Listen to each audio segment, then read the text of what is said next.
So a big warm welcome to everyone who's joined. We're super happy to see so many people here today. And I do hope that you've enjoyed the coffee breakout rooms. And that was just like a warm up for the rest of the event, but hopefully a very good one. So let's start. So I just want to initially say that on the behalf of the two professional associations in Sweden, which are Psykosyntesföreningen and the Psykosyntesförbundet, and on the behalf of the new European Psychosynthesis Association, we'd love to just reach out and say a very warm welcome. It's super duper to see so many people here. And my name is Susanne Halsius. I'm the acting chair of Psykosyntesföreningen's board. And we're looking forward to having this event with you today. And I'll also be somewhat of your host for the evening. And this is obviously my co-host, and you'll hear more from her shortly. 5 years ago, I found myself in Taormina in Italy at the convention for psychosynthesis, which then had the theme of psychosynthesis for the future. And on that event or conference, it was decided to hold a new Psychosynthesis World Day. A day that would encourage us to connect and deepen our network between individuals, organizations, and institutes around the world for basically anyone who are interested in psychosynthesis and the perspective that we hold. So both the Psykosyntesförbundet and Psykosyntesföreningen answered that call, and for the last 5 years, we've hosted a Psychosynthesis World Day together. Also, making sure that we, in our little corner of the world, do the best that we can to bridge with between our members. So, on that note, given that we've done this for 5 years, I'd also like to extend a warm thank you to everyone who has participated during these years, to know that your efforts and engagement hasn't gone unnoticed, because there's a lot of work to kind of host a thing like this. And that also obviously goes to everyone who's been involved this year. So tonight, 5 years later, we're gathered here to connect again and to deepen our understanding of the transpersonal perspective of psychosynthesis. And as we do that, our planet is moving through an equinox, and we also have a full moon. So I can't but think that this is something very well organized, as it's said, to amplify the vibrations that we will hold tonight, which I'm sure is going to be fantastic. New for this year is, as you heard, that EPA are joining us. And for those who don't know, EPA is the European Association of Psychosynthesis. And as of next year, they will take over the baton and host the World Day. So extra warm welcome. And of course, we're super happy to have another umbrella organization that can hold the global family of psychosynthesis. And another thing that brings us great joy, of course, is that we are joined by Amilam, whom shortly will take us through the world meditation as Ajali wrote for us to enjoy. And then we'll have the speakers of this evening, which are no other than Yeomans and Piero, which obviously are giants in the field, and we're super honored to have them here. to share both their wisdom and also to co-create this evening together with all of us. So with that said, I'm leaving over the word for Lotta Bringle Pedersen, the chair of Psykosyntesförbundet. Det här går ju knappt att översätta. Can't be really translated. And then followed by Michael Wolde, chair of the EPA. So thank you, and more later, soon, handing over to Lotta. Thank you, Susanne. And as Susanne said, my name is Lotta Bringle Pedersen, and I'm president of the Swedish Association Psykosyntesförbundet. And I just want to say I'm so proud to be one of the hosts of this event, and also the participation of this event, because it's so special to celebrate the psychosynthesis in the world. And as Susanne also mentioned, we have been doing this celebration for the last 5 years together, co-hosting. We have altered the hostship, or whatever you should say, between Sweden and Gothenburg, no, Stockholm and Gothenburg, of course, but within Sweden. So the first year, 2017, it was Kenneth Sørensen who had a presentation for us. And it was a Swedish event where the presentation was held in Stockholm and sent via link to Gothenburg. And the second year, it was Eva Sammer who held a presentation. And even that year, it was a Swedish event where the presentation was held in Gothenburg, and sent via link to Stockholm. And the third year, we wanted to have a Nordic cooperation. So we invited Norwegian Psychosynthesis Association to join us. And that year, we had Safira Björnå, who did a presentation. And we sent the link from Stockholm via link to Oslo in Norway, and to Gothenburg and Helsingborg in Sweden. And in August 2019, we started to do the planning of a 2020 years celebration. And we started to think bigger. What about inviting an international speaker, perform the total event on internet and in English, of course. It should be open to everyone in the world. Said and done, we contacted Petra Noccelli and asked her if she wanted to do a presentation, and she did. So the first plan was to invite her to Gothenburg, and send it via link to the rest of the world. But then suddenly, during the spring 2020, the pandemic occurred. And we realized there could be no international travel. But since we had done this planning to go on the internet, it was easy to switch on and do the whole presentation over internet. And when we later evaluated the World Day of Psychosynthesis 2020, we realized that this had been a much appreciated event for a lot of people all over the world. We had over 100 participants from all over the world, from Sweden, Norway, the UK, France, Netherlands, Poland, Bulgaria, Italy, Switzerland, Greece, the US, Australia, and New Zealand. Some of the participants expressed their gratitude for an international psychosynthesis event. So when the planning of this year's World Day of Psychosynthesis, when we started the planning, we were convinced that this too should be an online event with international speakers. So this is what we're doing today. Most welcome. And now I'm handing over to Michael Wolde.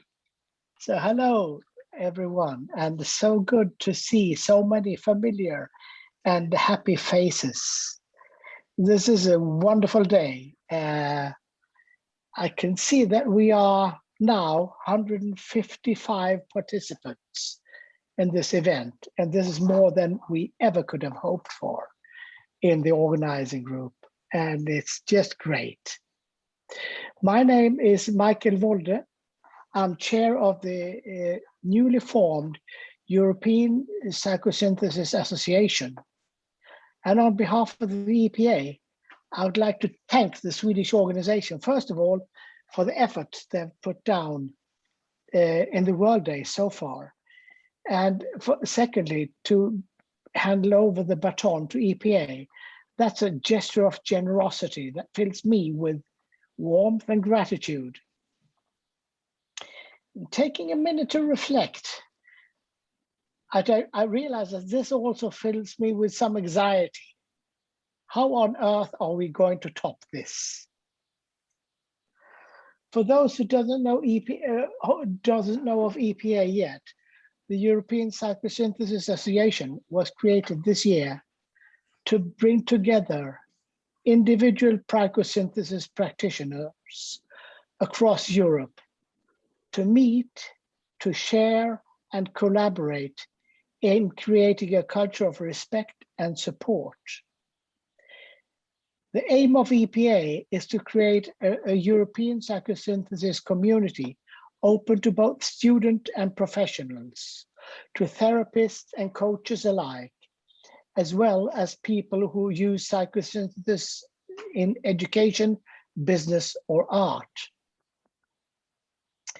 It is important to stress that the EPA are not competing with existing schools or bodies of education in the psychosynthesis field.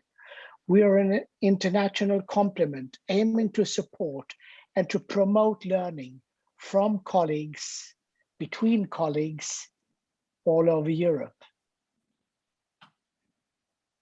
The EPA is born in a time marked by increasing polarization in society and many of the great challenges of our time, the climate crisis, the refugee crisis, not to mention the 19, amongst others, can only be solved with increased cooperation and increased dialogue, not the other way around. Here, as coaches and therapists, we have a mission that extends beyond the therapeutic room, far beyond our client contact. In our professions, we meet each other's across social and other borders. We tell them to focus on what unites rather than what separates. Amongst ourselves, we need to be just as good meeting each other with the same kind of open-mindedness, professionalism, and warmth as we meet with our clients. With Roberto Assagioli's words, we need to establish spiritual airwaves between nations, institutions, movements, and across continents. It is in this spirit the World Day of Psychosynthesis was created. And it is in this spirit the European Psychosynthesis Organization, Psychosynthesis Association is created. Next weekend, we in the EPA will meet in an extra annual General Assembly, an AGM, to agree on next year's fees and next year's programs and what we have on offer for you as potential members. And we would like to welcome you all to join in the EPA. After this meeting, you will get a link or a thank you letter of sorts with Roberto Assagioli's, the Assagiolini that led forward to the World Day meditation. And there you'll also find links to the EPA, where to find us, where to get more information, so on and so forth. So thank you very much. And now over to Suzanne for a continuation. Thank you. Thank you, Michael. Thank you so much. And we're obviously looking forward to seeing more of the EPA and to see what you create in the world. So that's super. Now to the next point.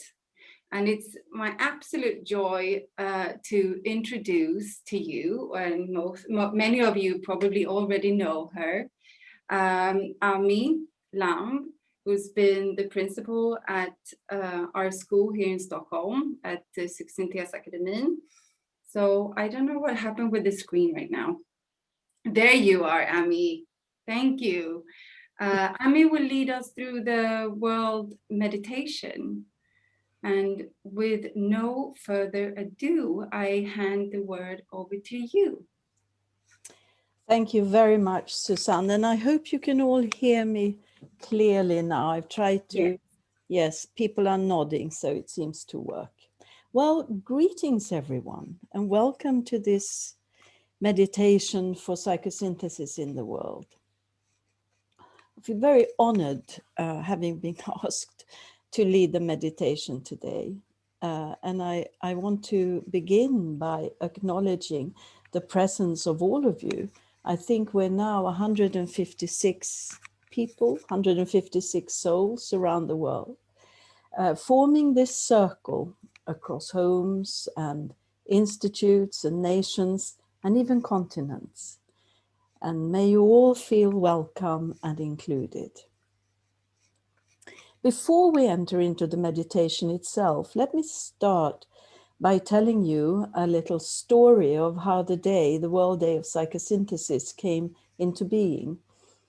Yes, it was in 2016 that it was presented to the community in Taormina at the World Conference. But I will really begin a little earlier than that. I will begin in the beginning of the end, when in 1974, Roberto Assagioli had bequeathed the Institute of Psychosynthesis in Florence to continue after his death as a training institute, a place for meetings, carrying the spirit of psychosynthesis for the larger community. So the Institute of Psychosynthesis in Florence at Via San Domenico, number 16. It's a pink, serene old building with a massive wooden doors. Many of you have already been there, and if you haven't, just imagine that there is this center situated on the long uphill road to Fiesole that still to this day displays the legacy of Roberto Assagioli. Through the library, his notes, his archives and lectures, seminars, there are interviews written down, there are ideas and inspirations.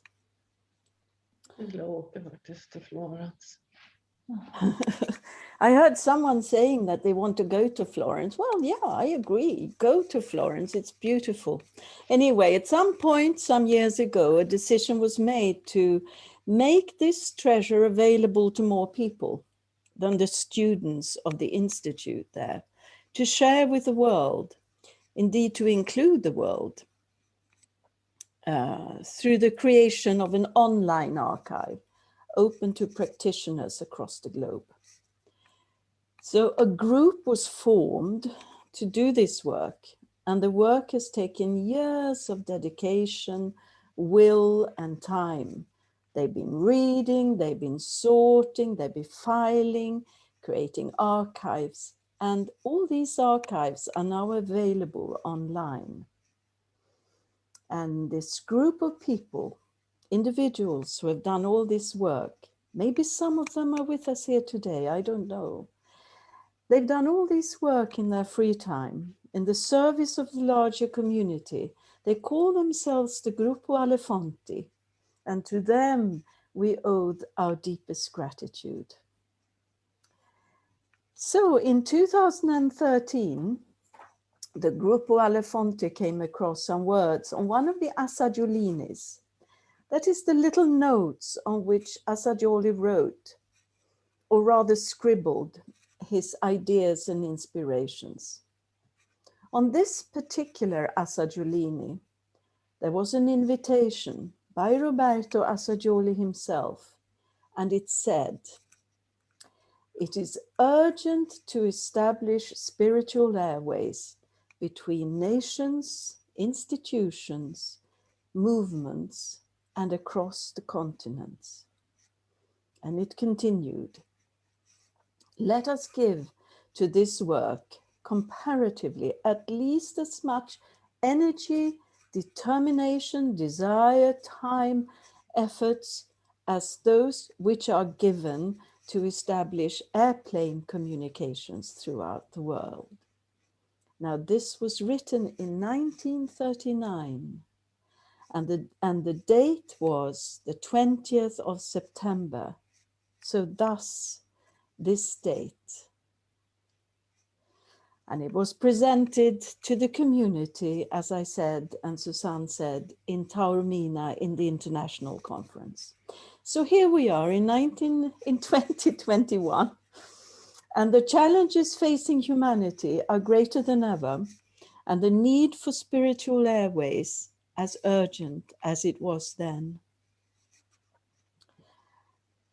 So now, if you wish for a private space for yourselves, turn off the camera, because I will step on to the meditation in just a few seconds. So join me in this meditation for psychosynthesis in the world, outlined by Roberto Assagioli to encourage a new future for a united humanity. And let us open up to the field for our evening together in the words and the spirit of Roberto Assagioli. From eternity, out of the past, in the present, for the future.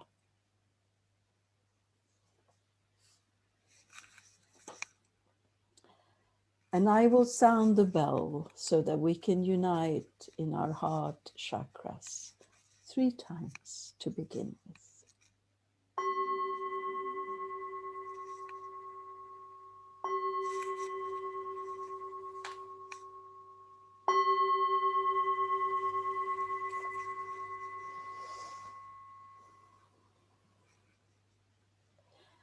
So I invite you now gently to close your eyes, turning your attention inwards, imagining yourself in this circle, a larger and larger circle, welcoming more and more people from the countries across Europe, from the networks in the US, and from wherever you are.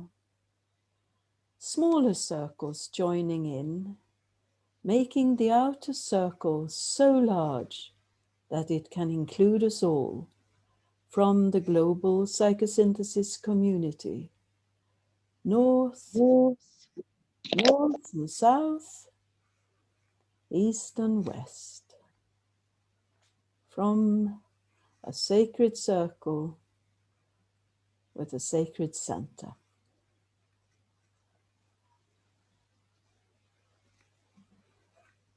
Now make contact with your breathing.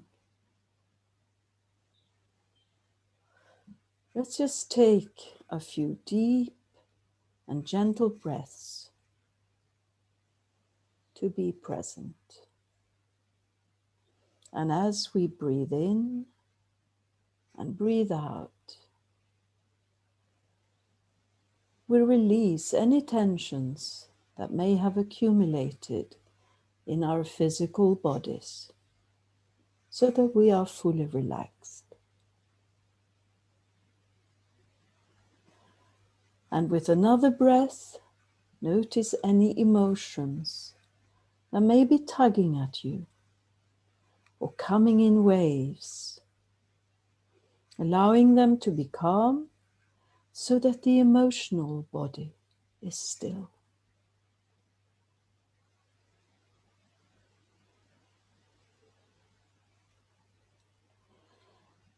And let's breathe out any extraneous thoughts to clear the mind so that it is free and open, letting go of anything that is not useful.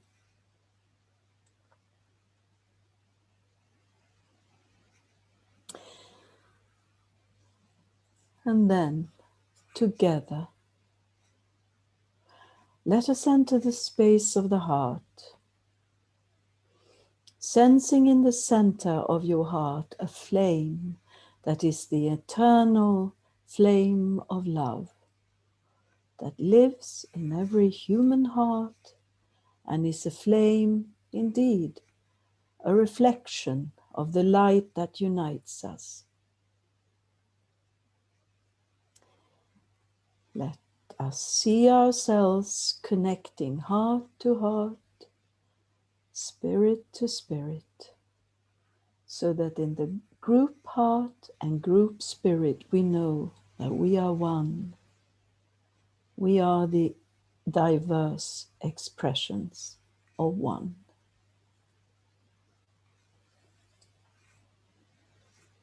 Now, align the physical, emotional, and mental levels using the approach that works best for you.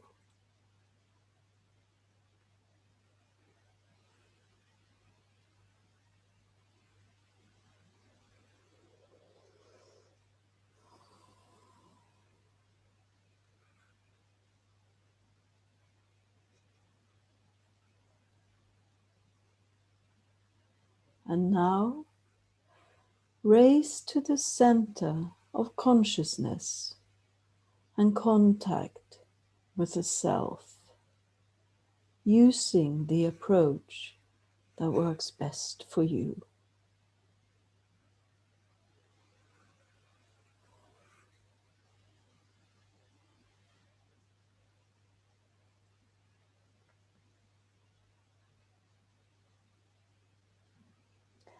And identified with the self, say within yourself, I am the self, a center of pure self-awareness. I am the self that wills and loves.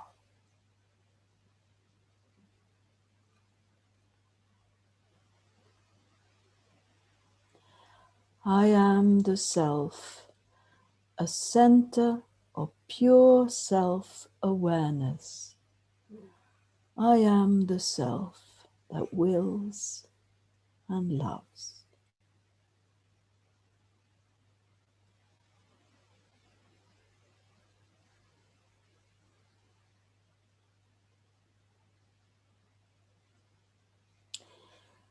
Now, let's find again the unification in our hearts with people here, with the groups you belong to, with all individuals and groups that function at different levels for psychosynthesis in the world,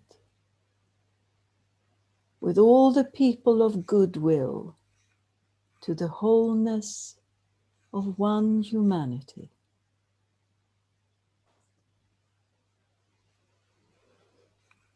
And now, let us all, within ourselves, affirm with these words: humanity is one, and I am one with humanity.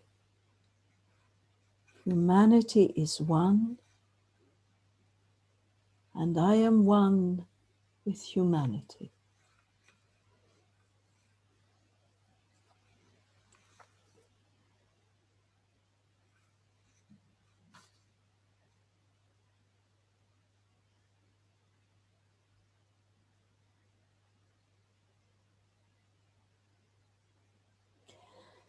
And now let us turn to the reflective stage of this meditation and invite our reflections on the recognition of psychosynthesis as a living idea and growing thought form.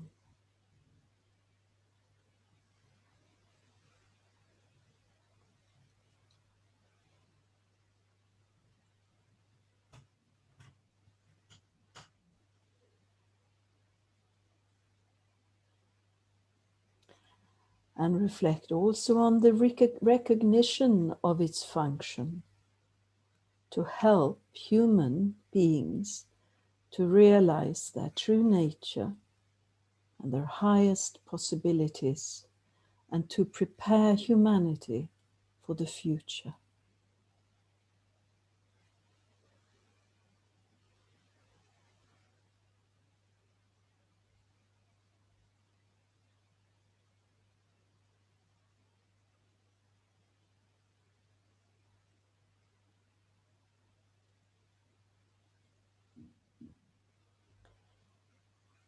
And again, our reflection on the recognition of its broad and useful field of application in therapy, education, human relationships, and inner growth.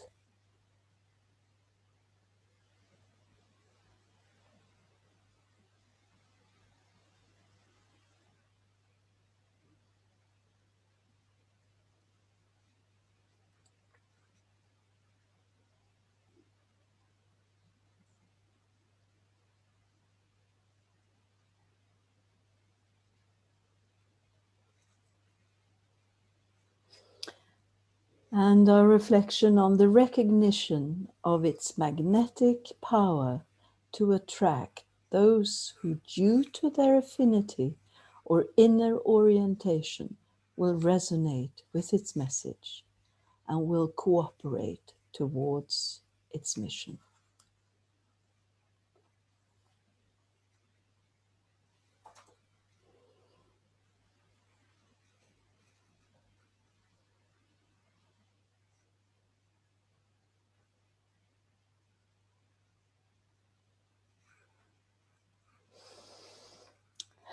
And now, let us turn to the receptive stage of this meditation and, holding an attitude of receptive silence, observe any idea, any intuition and reflection that might emerge.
And now, let us open ourselves to the creative stage and visualize a radiating center at a transpersonal level, pouring light, love, and transpersonal will, which passing through the psychosynthesis subjective entity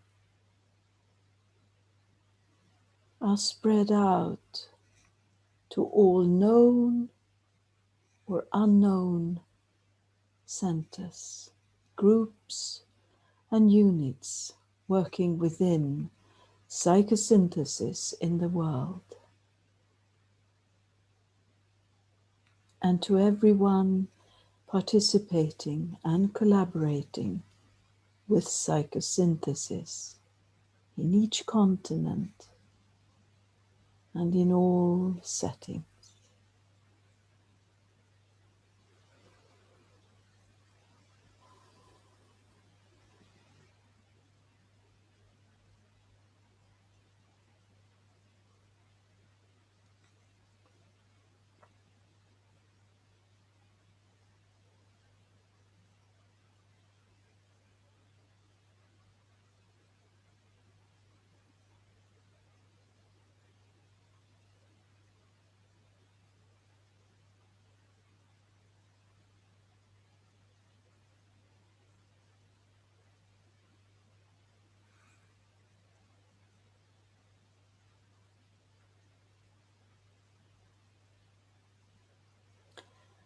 Visualize them united vertically with the psychosynthesis entity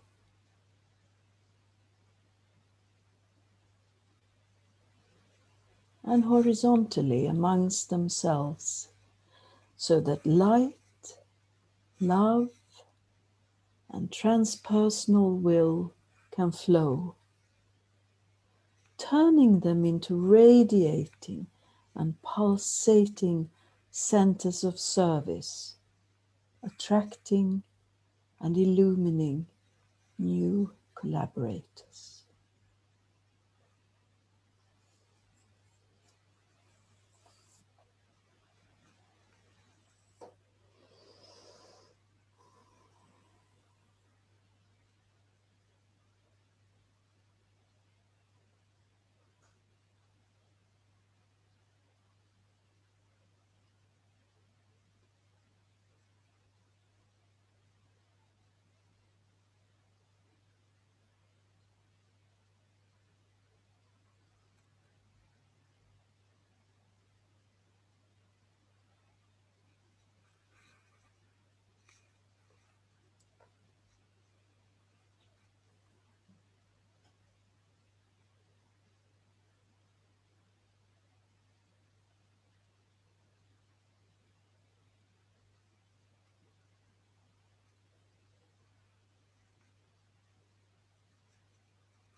And finally, let us unite in an invocation and concluding blessing,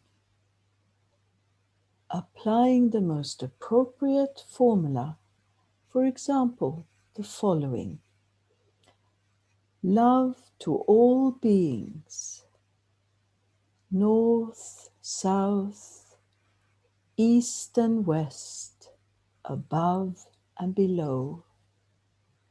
Love to all beings. Compassion to all beings, north, south, east and west, above, below. Compassion to all beings. And joy to all beings, north, south, east and west, above, below. Joy to all beings.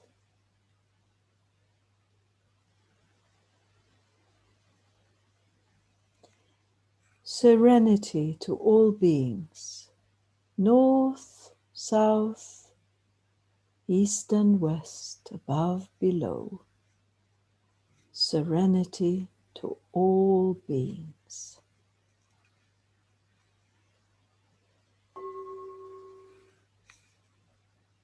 I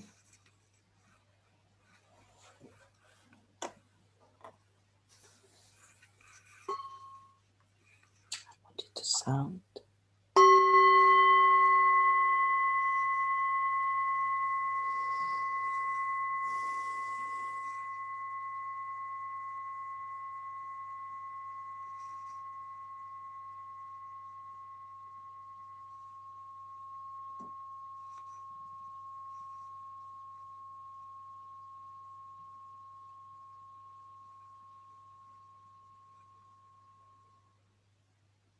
Thank you to all.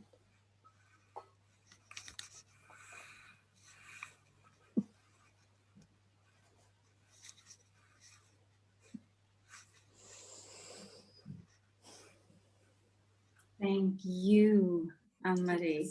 That was absolutely wonderful. Thank you, Susanne. Thank you. You put us in the absolutely right mode and in tune with each other for the next section. That's Wonderful. lovely to hear. Now over to you and the rest of the program. Thank you. Thank you. Thank you so very much. And now we're coming close to the next chapter of this event.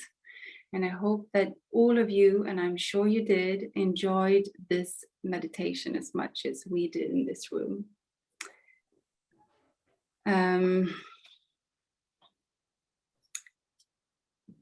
The next two speakers of this event, I don't think really needs an introduction, but obviously they'll get a small one, although I think it's very difficult to do it justice.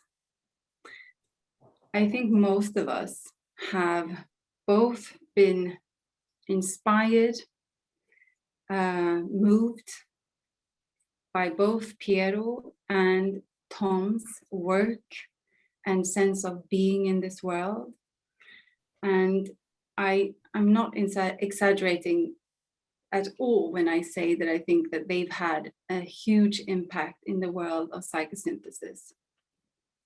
And that we're most honored and pleased that you are here today to speak with us and share with us your experiences and thoughts on the topic of a transpersonal perspective of psychosynthesis. So I would like to say an applause for you, but let's just do it like this. It's visible from everyone. So very warm welcome to both of you. Thank you, Suzanne. Thank you, Suzanne. Yeah. And Ami, thank you for that meditation. That was really wonderful and powerful, and very much in the spirit of Roberto. So Thank you, Tom. thank you for that. Beautiful. Thank you, Anne-Marie, and thank you, Suzanne, and everybody who's organizing this, which is momentous. It's very beautiful. It's I love looking at all your little faces on the screen. I hope that they come back. Let's see. Because I see so many friends, and some people I don't know, but many I know, and it would be too long to name each one. But I'm glad that you're here. And Tom, how long ago was it that you came to Florence to study with Assagioli? It was in the fall of 1972. That's when so we it's first 49 years ago, you invited me to dinner, you and Anne. And little did we know that all of this would happen 49 years later. I think if somebody had told us what we were getting into. That's a miracle. It is. It It's is. a miracle. Yeah. And Tom, we thought a bit about what we were going to talk about, and you wrote me an email in which pinpointed two specific topics, which made a lot of sense, and I accepted them right away. So why don't you tell them? And then we start from there. Well, we can see where Because to I go. care about them as much as you do. Yes. Well, it's interesting. These two, I think I understood the topic as being perspectives on the transpersonal in psychosynthesis. And these two perspectives that I wrote Piero came very quickly, and I will speak to them. But this morning, when I was meditating and anticipating this event, I heard a voice, which is Roberto's voice. He said, "My dear, leave a little room for the mystery." And these were among the last words that he said to me. And we'd had, a sense of very successful series of meetings. I had a plan for my outer work. I had a sense of how much inner work I had to do from what he saw about me. And at another point, he said to me, "Your inner and outer tasks are clear, so go ahead joyously." And he gave me his blessing. But this little voice is the one that came this morning. "My dear, leave a little room for the mystery." And so before I go to the two perspectives, I think this was a perspective that is so important in thinking about the transpersonal, that basically, whether you call it the spiritual or the transpersonal or the soul or the self, this is essentially a mysterious being. It's something beyond understanding. It's an experience that comes to people in very particular ways at very particular times. It's not predictable. It's not rational. It's very alive and very mysterious. And so I stayed with that voice, and I needed that teaching because I wanted everything understood and thought out. At that time, I was 32, I was a graduate student, and he, from his perspective of 83, I guess 84, looking at me, said, "My boy, lighten up." So the interesting thing about, and I have, as Piero has, spent the 50 years trying to think about the mystery, trying to understand it. And from one point of view, it's complete failure. You can't do it. But the beautiful thing is that the transpersonal, although it's mysterious and it's an experience, an ineffable experience, it submits itself to thought and understanding. That we can think about it and we can try to understand it, and we can try to support it and make it easier for ourselves and for people to grow, to become self-realized again, whatever the words are.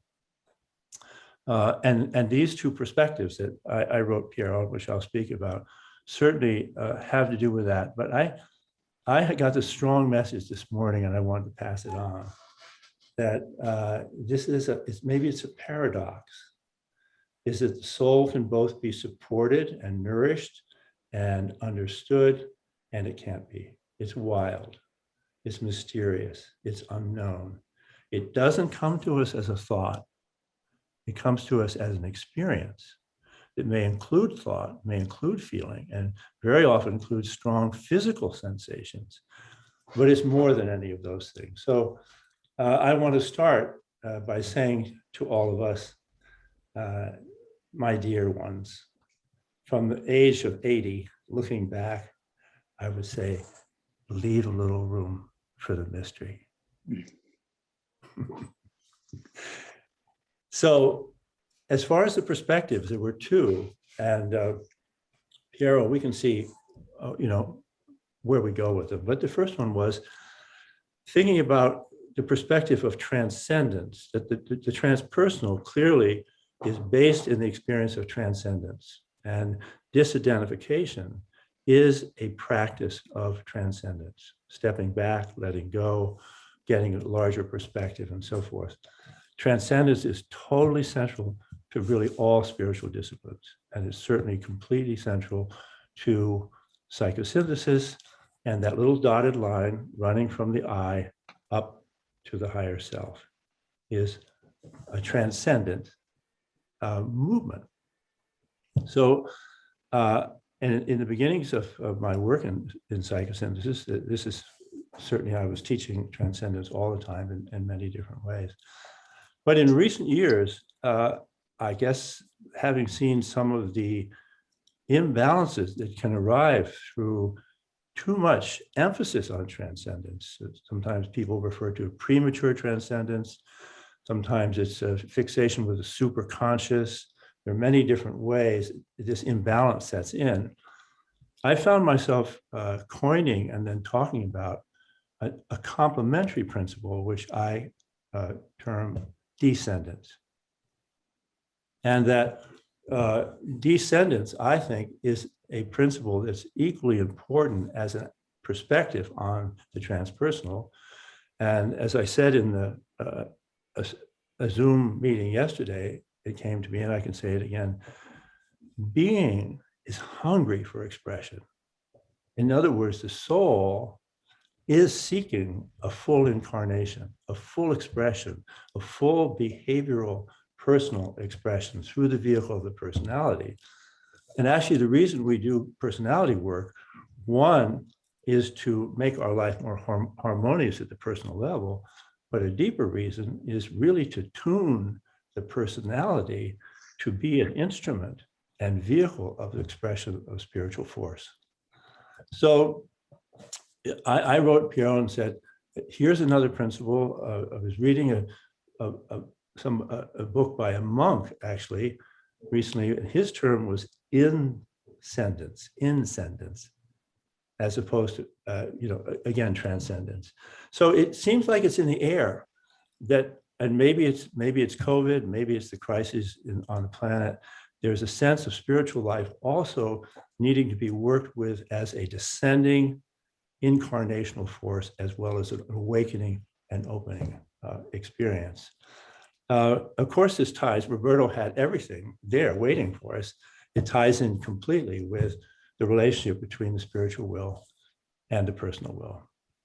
But the little difference, as I was saying this again yesterday, is the dotted line. I always used to think of it as a one-way street up to the soul, up to the self.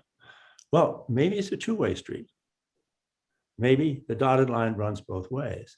And the spiritual will is equally intent to come all the way down to the I, to the personality, to personal expression, to an experience of full spiritual vitality within the context of daily life.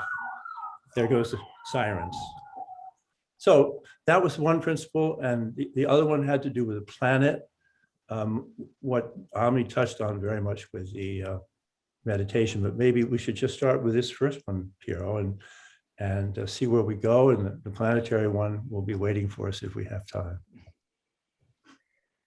Well, it's funny that you mentioned the parting words that Assagioli had with you about the mystery, because I instantly remembered the last few things that Assagioli told me last time I saw him, before I went to the States for a short time.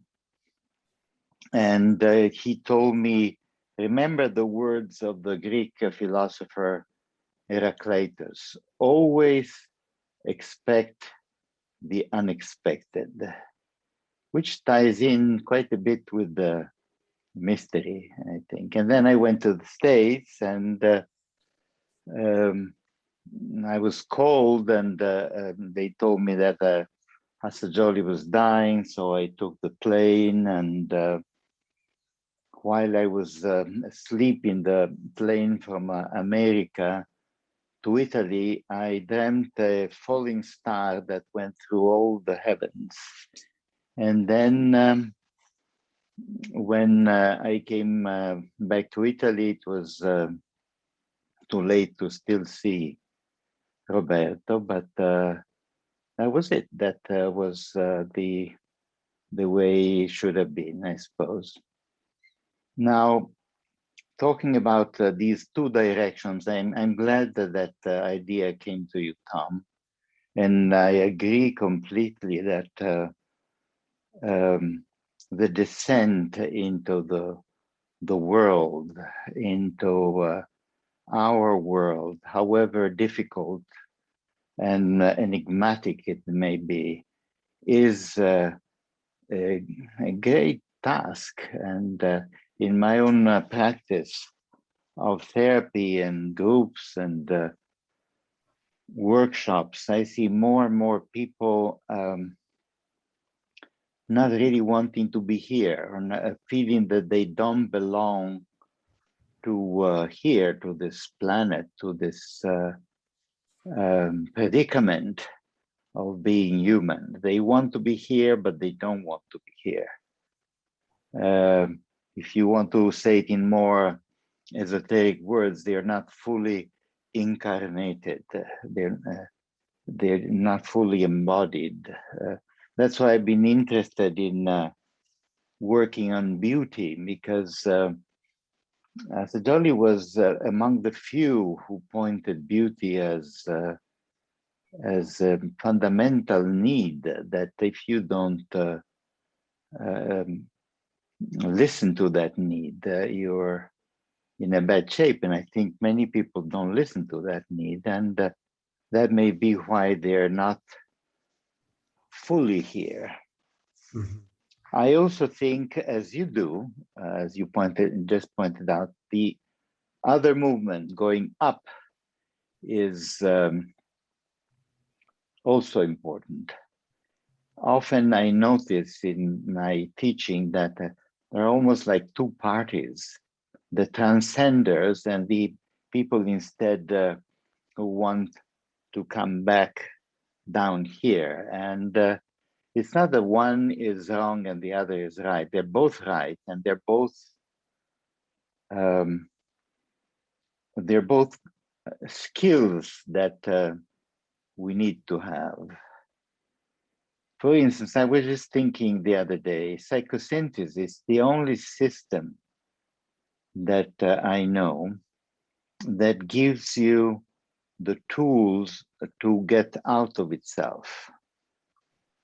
Because if you disidentify from your thoughts and your convictions, you also disidentify for the conviction that psychosynthesis is good and right and beautiful and so on and so on, which may be a great conviction, but we have to be able to transcend that too. So both, we have to do this up and down. You know, before, when we were all going like this, I remember an American guest came to visit Assagioli, and Assagioli, when he was going away, Assagioli said goodbye to him like this.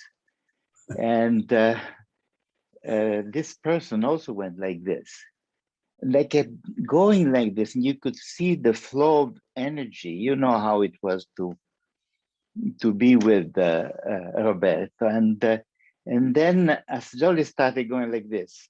He went up, and this guy also went up, and it was some kind of a funny sacred gymnastics that they were doing. They went on for quite a while, and they were both high.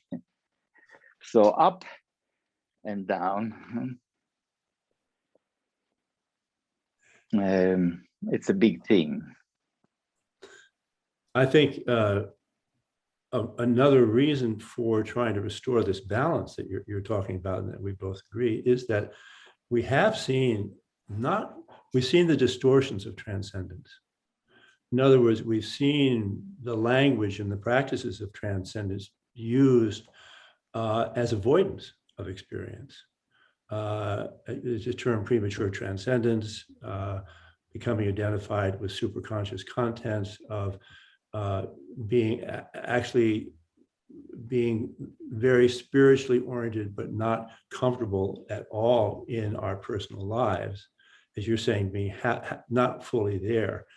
That transcendence left to itself is open to distortion. And we've seen this most dramatically in the development of cults, which was most obvious in the 70s, but certainly is still with us. That and with the sort of myths and misbeliefs and confusion, and then also manipulations and all the things that happen, which are actually quite dark because of this imbalance. So I think another way, another thing to think about in terms of keeping the balance between, I'll just use these two terms, transcendence and descendance, is it keeps people grounded so that they can truly transcend and also truly be incarnated, what you're speaking about, and find the full incarnation of their particular life. And one thing I've seen in my practice over the year is there's a particular kind of soul sorrow, I would call it, of a person who hasn't done that descending, grounding, practical work. It's almost like the soul is kept from expressing its full aliveness. Or another way to say it would be the person keeps coming up to the soul rather than inviting the soul down. So it's a secret suffering, and people can get trapped in that suffering. And often what they will do is to try to go higher to get out of it. And the solution is exactly the opposite. And I had just a client a long time ago who sat down on my couch and said, "This is my last life on the wheel of birth and death." Well, okay, okay. This person was suffering in relationship, couldn't hold a job, was miserable, was, just really, his life was very hard and very dysfunctional. But he had persuaded himself about this transcendent idea that this was almost his last life on the wheel of birth and death. Well, so what I did, interestingly, was I didn't say, "Oh, no, that's wrong." But I kept looking for the experience of pain that he was actually having. And I kept bringing him back to that. And it turned out he was in a huge amount of pain that he couldn't bear. And the idea of transcendence of the last life on the wheel of birth and death was a reaction formation to that pain. And slowly, he was willing and found that he could bear the pain of his life and work with it and come into it. And it was quite wonderful to see. It took a while, but he definitely, and now he has a practice, he's married, I haven't seen him in years and years and years, but he found his place on earth where he as a soul could really fully manifest the force that's in each of us. And he was in a deep state of soul suffering when he first came to see me. So I just use that as an example. And I've seen that sorrow in many, many people, and it can be treated through descendants and restoring the balance, because obviously you have to transcend, you have to disidentify in order to see the pain that you're reacting to. So again, they're right there together. They complement each other moment to moment. Talking about being grounded, we took off and we both forgot a task that the organizers gave us, which was to ask our audience to formulate questions via the chats, and then we probably won't have time for all questions, but if you have questions, comments, please write them on the chats, and then the organizers will take care of them. To come back to this, I like this expression, the soul sorrow, and I agree that it is often secret because people don't have the words to express it, and psychologies that are not spiritual cannot fully understand it, in my opinion. There is a Jewish tradition, many of you know it probably, is that before birth, the soul is in touch with the universe and has a great understanding and is in touch with the beauties, with the beauty of the spirit. And then the angel of death comes to the soul and puts the sword on his or her forehead, and the baby that is born forgets. And that's why babies are born crying, and this nostalgia for the infinite that we can see in many. Sometimes it is explicit, but sometimes it's hidden. It's behind the mask, and we have to do as you suggested. Walk with them as they come down the stairs, so to speak, and get acquainted with the hard edges of a reality that they find it so hard to accept, and the narrowness of the space-time in which we all are confined during our human life. Big topic. Big topic, yeah. And I'm keeping an eye on the minutes. I think we would still have time for the second topic. Otherwise, people will keep wondering what the second topic was about. So we have to say at least a word or two, Tom. Good. Before we do that, though, I want to come back to your theme of beauty in relationship to this. And again, just speaking from my clinical practice, when I'm working with people to help them descend, when that's the issue, obviously using transcendence, what I keep an eye out for in their experience is their beauty. And it's almost like their personality that's confused is a screen or a cloud. But as you work with the experience and begin to, in this case, I talked about bear the pain, but it could be many other things, and the clouds clear a little bit, a very important part of the work is to see and recognizing the beauty that wants to shine through, because that's the presence of the soul beginning to infuse the person's life. So it's interesting that in working, on the one hand, I said before, you need to work with the personality and the struggle and the pain and so forth, but you always have to keep an eye out for the beauty. And what I've seen happen, and we've all had this experience, even when you've just done a very wonderful session with someone and you're both sitting there, the beauty of both of you will be shining through. You will see it in their eyes, you'll see it in their face, and you'll see it in something also quite indescribable, because again, it's mysterious. And what we can do at that moment is to welcome that beauty. It's interesting, that makes an incarnational link between the infinite that you were talking about and the finite that we all need to live in. And beauty is really the bridge that unites those two. So I just wanted to come back. this book, Holy Fire, that I've just published, is really all about beauty. It's about human beauty. And I think it's, as you said, it's a quality that's neglected, is totally central to transpersonal work.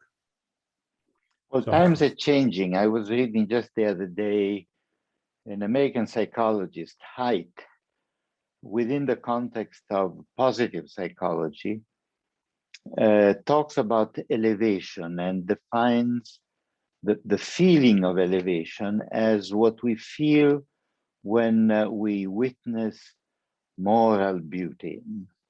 And I think it's a great definition. So, I would add, it's a great way to have a good time during a session. If we don't see that moral beauty, sessions can become so tiring and boring even. right. Yes, it's elevating, definitely. Well, the other topic was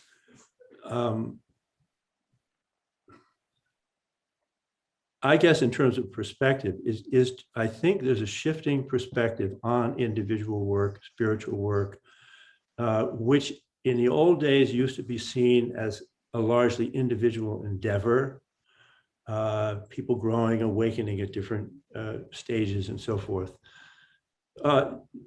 That perspective has shifted, and you read and you can hear in people's concerns and also in their experience that there's a greater sensitivity, I would call it transpersonal sensitivity, to the planet. Now, the planet is speaking too, in very loud terms, in terms of climate change, in terms of all the things that we're struggling with. There is a huge amount of suffering happening right now, and people, because of actually the internet and all sorts of communication systems, are much more aware of it.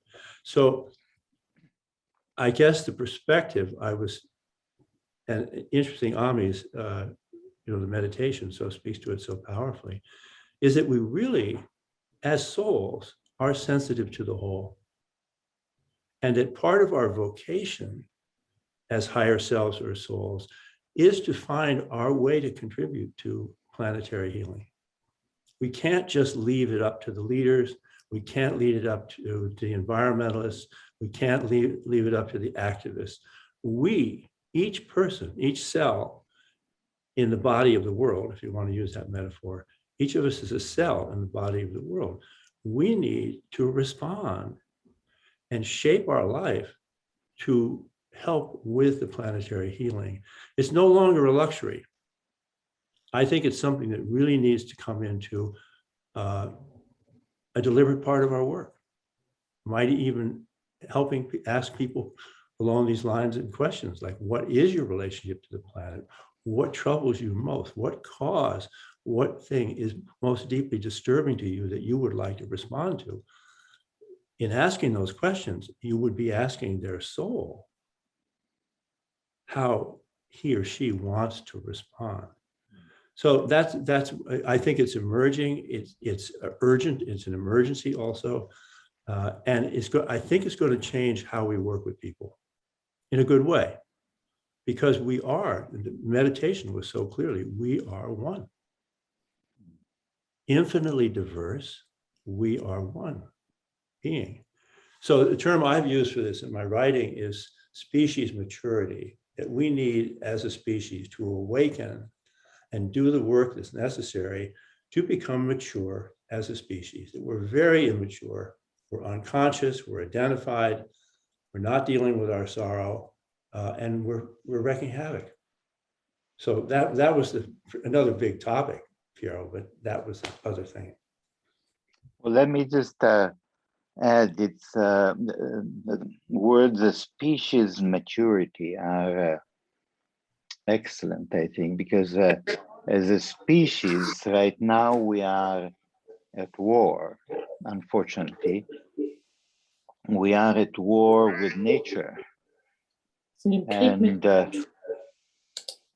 we are at war with nature, and that produces all the problems that all of us know about.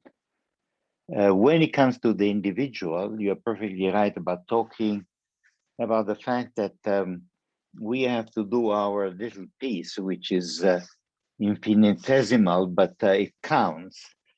Right. I want to tell you that I often start working with, when I start working with the client, I will ask them, how is your relationship with nature?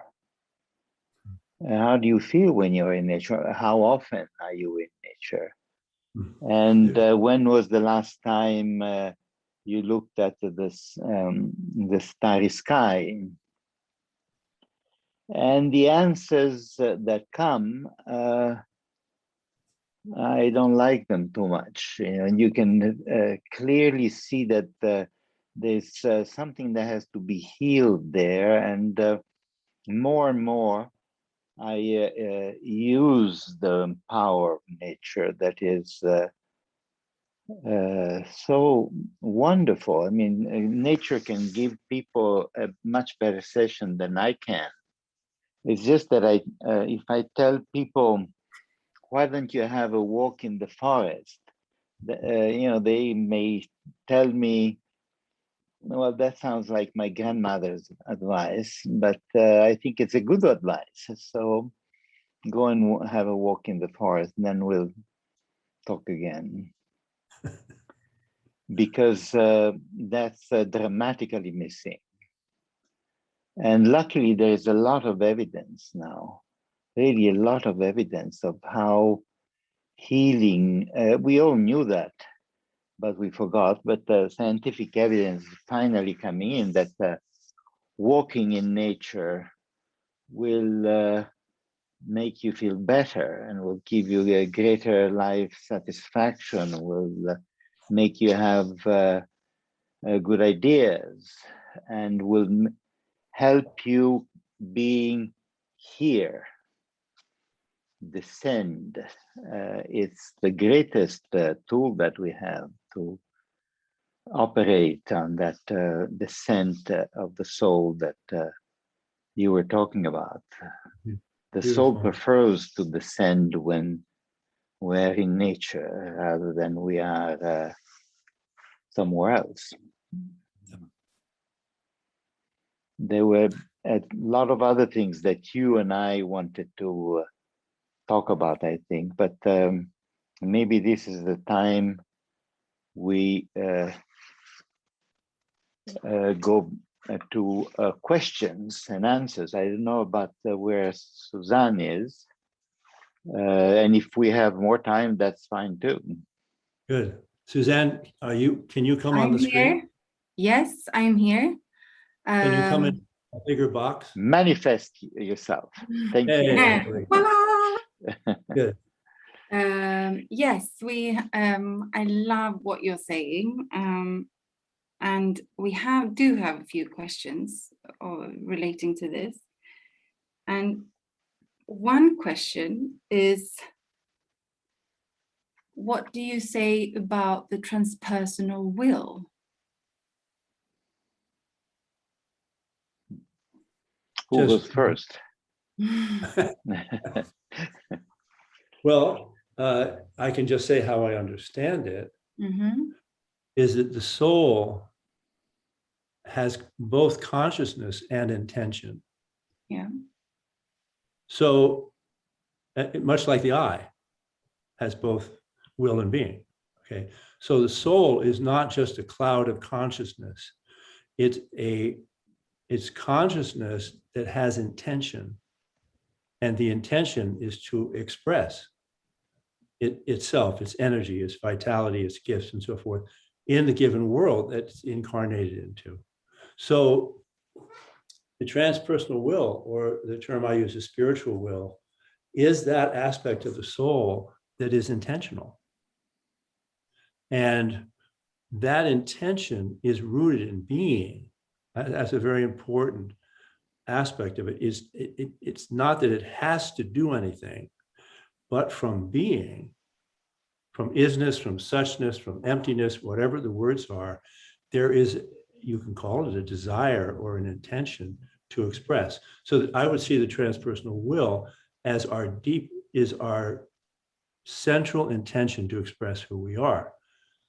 the personal will, once you have activated that and strengthened that center, then can serve the transpersonal will or the spiritual will. It can listen deeply to what is the soul's intention, and then it can clear the way by doing the personality work, by making the career choices, the relational choices, whatever is needed in order for that transpersonal will to be fully expressed in its full vitality and beauty, I would say, going back to the beauty. So that's how I understand the transpersonal will and its relationship to the personal will.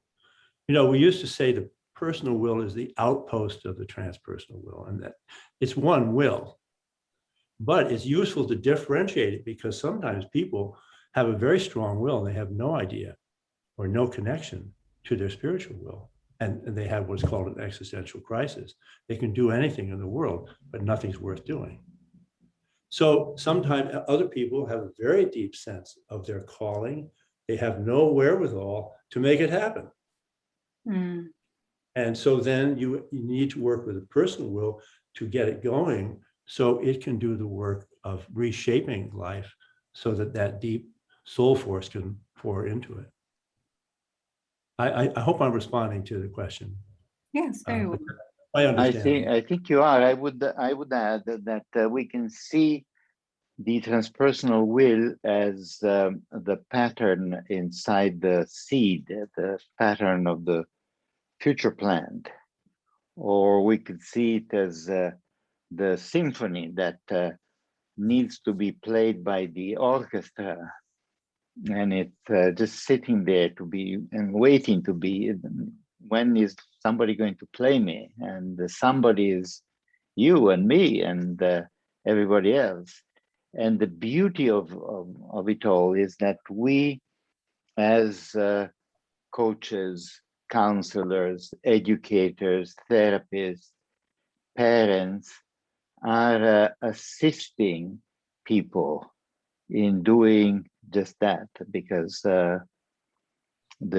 something is not quite happening with the seed, perhaps. It needs attention and it needs care, and then it will bloom.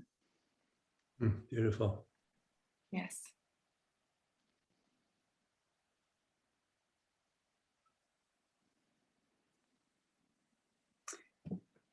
And another question that came in is how you'd link this or define, or your thoughts around spiritual bypassing.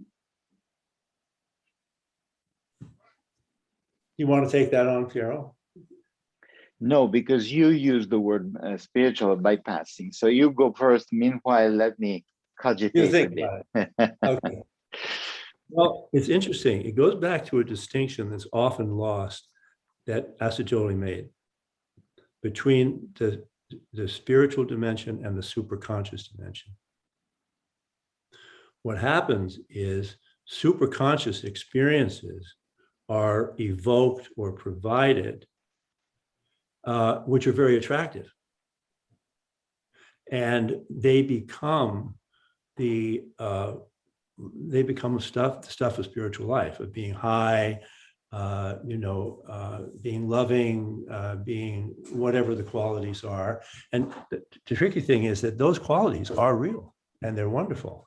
But what's being bypassed is the connection to the self, which is to being, which is beyond all content. Piero wrote a beautiful book, a paper called You Are Zero, which is about the nature of the higher self. It has no content. It has pattern, it has energies and so forth. So a spiritual bypass is when somebody, I don't want to use the word hoodwink, but is drawn into superconscious experiences that aren't connected to the self. And they can think they're having a spiritual experience. They're having a superconscious experience.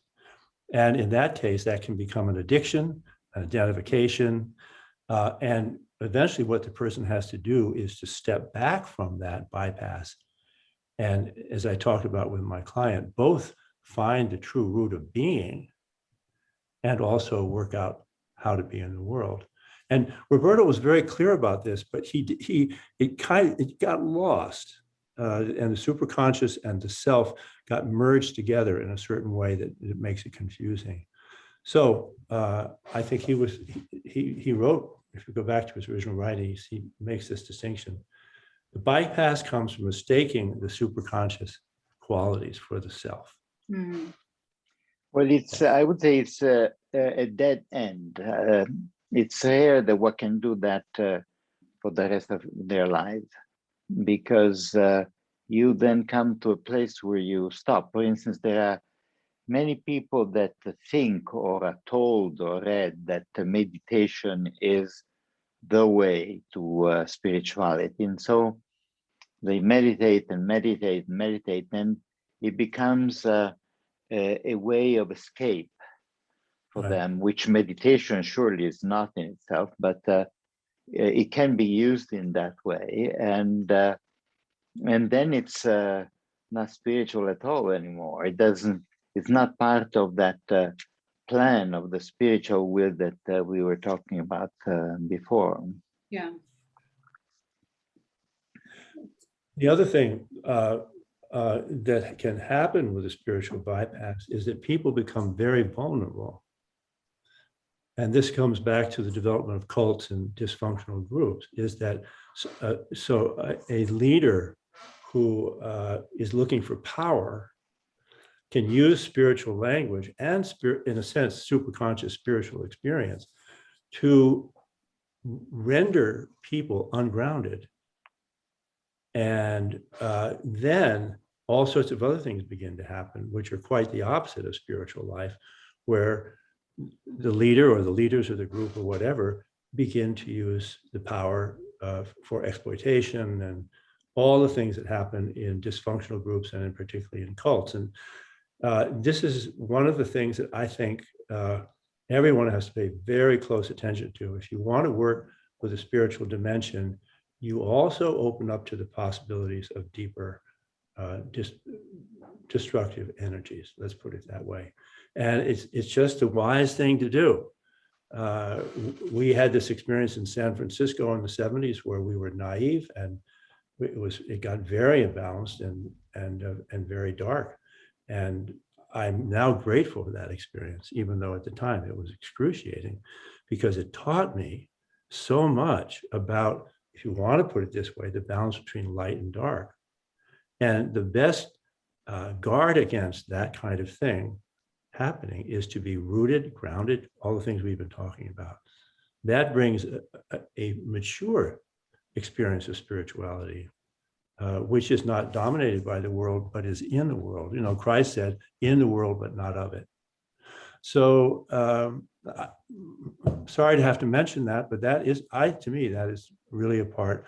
If you take on working with this higher self and with spiritual dimensions, you need to also keep an eye out for these other things that can happen. So that's. I would say something that in the beginning, when I came to spirituality, even before psychosynthesis, I thought that spirituality was synonymous with health, with mental health. And little did I know that was very naive. Spirituality can bring with itself a lot more pathologies that we can never think of. So things are complex. Would you agree that there's a paradox that if you avoid the shadow, you're actually, to use the word shadow or the darkness and so, we're actually stepping into it, but unconsciously doing so? Well, either stepping into it or giving it greater reign. Yeah. Than you need. Yeah. And you know, luckily, if you're willing to face the shadow, which is really only what's unconscious, and work with it, we have the principle of transformation. So that, quote, darkness, which we want to get away from, actually has an aspect of our mature experience that we need to transform. So in the end, the darkness yields itself to a ripe mature spirituality, but left to itself, and particularly if you have what we're talking about earlier, thinking spirituality is, you know, up high somewhere, it'll grow. Yeah, that's what I mean. Like, Yeah, it'll grow. Yeah. Sure. We're celebrating Dante's 750th anniversary in Florence. It was just the other day, actually.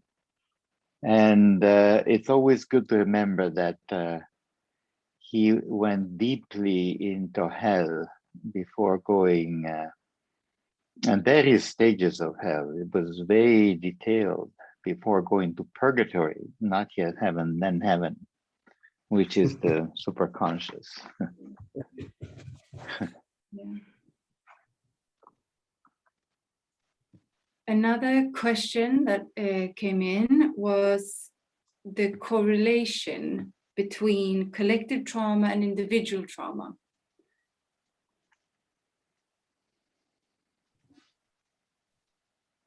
Well, Related to this topic, I assume.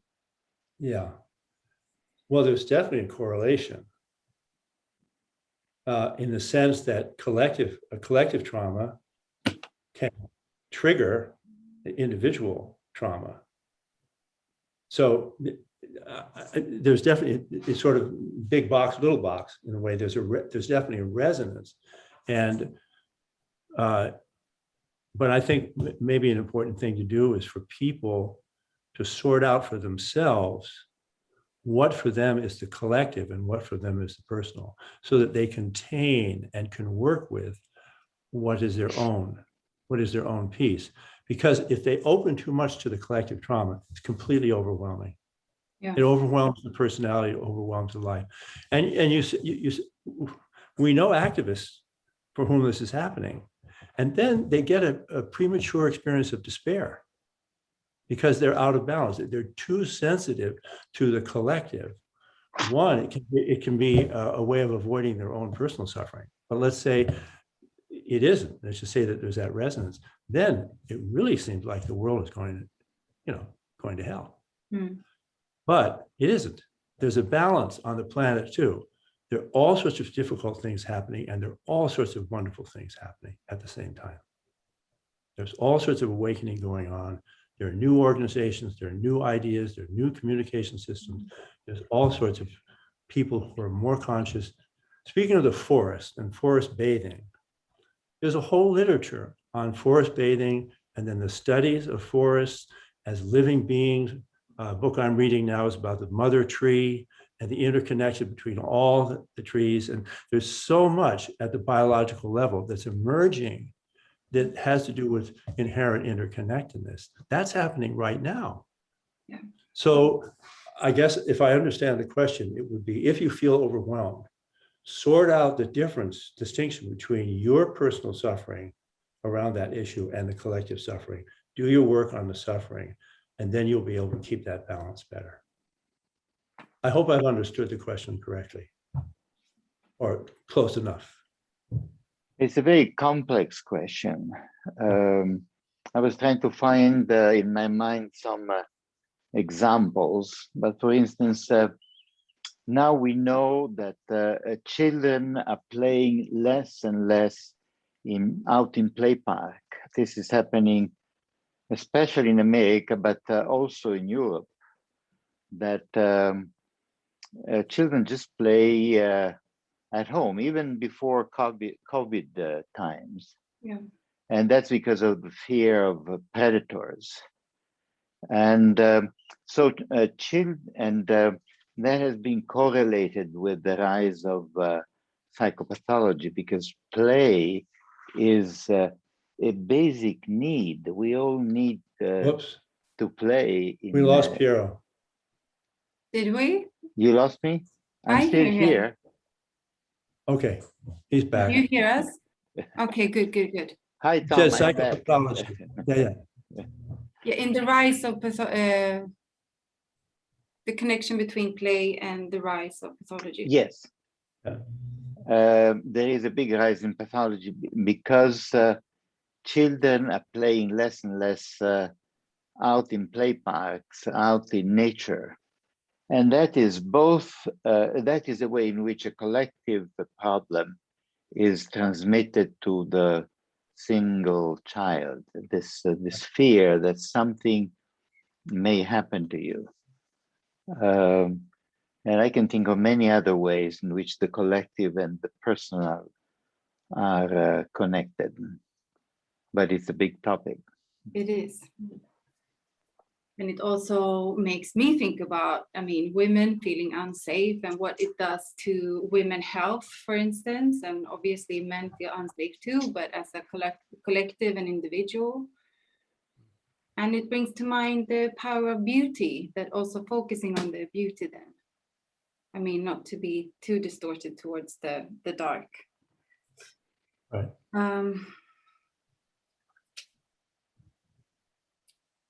I'm going to give you another question that came in.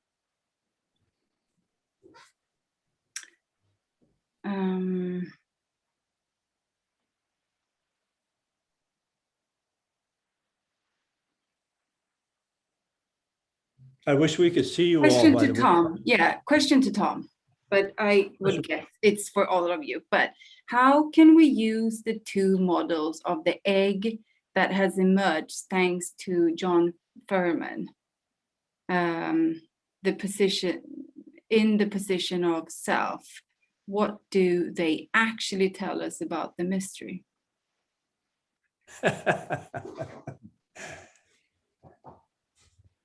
Wow.